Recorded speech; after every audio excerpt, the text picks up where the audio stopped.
Hello hi ಎಲ್ಲರಿಗೂ ನಮಸ್ಕಾರ. ಇವತ್ತು ಕೇವಲ 10 ನಿಮಿಷದಲ್ಲಿ ಆಗುವಂಥ ಬಾತ್ ತೋರಿಸ್ತಾ ಇದ್ದೀನಿ. ಅದು ಕ್ಯಾಪ್ಸಿಕಮ್ ಬಾತು.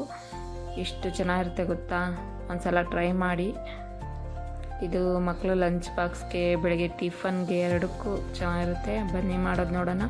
ಮೊದಲಿಗೆ ಒಂದು ಕುಕ್ಕರ್ಗೆ 4 ಚಮಚ ಎಣ್ಣೆ ಹಾಕಿ ಪಲಾವ್ ಸಾಮಾನು ಹಾಕೋದು, ಚಕ್ಕೆ ಲವಂಗ ಏಲಕ್ಕಿಕಾಯಿ, ನಂತರ 2 ಹಸಿಮೆಣಸಿನಕಾಯಿ, 1 ಈರುಳ್ಳಿ, 1 ಸ್ಮಾಲ್ ಸೈಜ್ ಕ್ಯಾಪ್ಸಿಕಮ್ ಹಾಕಿ ಚೆನ್ನಾಗಿ ಫ್ರೈ ಮಾಡಬೇಕು. ನಂತರ ಅದಕ್ಕೆ ಶುಂಠಿ ಬೆಳ್ಳುಳ್ಳಿ ಪೇಸ್ಟು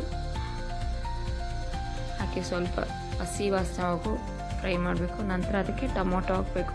ಟೊಮೊಟೊ ಹೆಚ್ಚಿ ಸಹಿತ ಹಾಕೋಬೋದು, ಇಲ್ಲಾಂದರೆ ಈ ಥರ ಪ್ಯೂರಿ ಮಾಡ್ಕೊಂಡು ಸಹಿತ ಹಾಕ್ಬೋದು. ನಾನು ಆಲ್ಮೋಸ್ಟ್ ಪ್ಯೂರಿನೇ ಹಾಕೋದು. ನಮ್ಮ ಮಕ್ಕಳಿಗೆ ಹೆಚ್ಚಿಬಿಟ್ಟು ಹಾಕಿದ್ರೆ ಇಷ್ಟ ಆಗಲ್ಲ. ಹಾಗಾಗಿ ಒಂದು ಚಿಟಿಕೆ ಅರಿಶಿನ, 1 ಅರ್ಧ ಸ್ಪೂನ್ ಖಾರದ ಪುಡಿ, 1 ಸ್ಪೂನ್ ಧನಿಯಾ ಪುಡಿ ಹಾಕಿ ಸ್ವಲ್ಪ ಚೆನ್ನಾಗಿ ಫ್ರೈ ಮಾಡಬೇಕು. ನಂತರ ಈ ಕಡೆ ಬಿಸಿನೀರು, ನಾನು ಇಲ್ಲಿ 4 ಗ್ಲಾಸ್ ಬಿಸಿನೀರು ಇಕ್ಕಿದ್ದೆ. 4 ಗ್ಲಾಸ್ ಬಿಸಿನೀರು, ರುಚಿಗೆ ತಕ್ಕಷ್ಟು ಉಪ್ಪು, 2 ಗ್ಲಾಸ್ ಅಕ್ಕಿ, 1 to ಡಬಲ್ ಹಾಕಬೇಕು ನೀರು. ಹಾಗೆ ಸ್ವಲ್ಪ ಕಾಯಿ ತುರಿ ಚೆನ್ನಾಗಿ ಮಿಕ್ಸ್ ಮಾಡಬೇಕು. ನಂತರ 2 ವಿಷಲ್ ಕೂಗಿಸಿದ್ರೆ ಕ್ಯಾಪ್ಸಿಕಮ್ ಬಾತ್ ರೆಡಿ ಆಗುತ್ತೆ.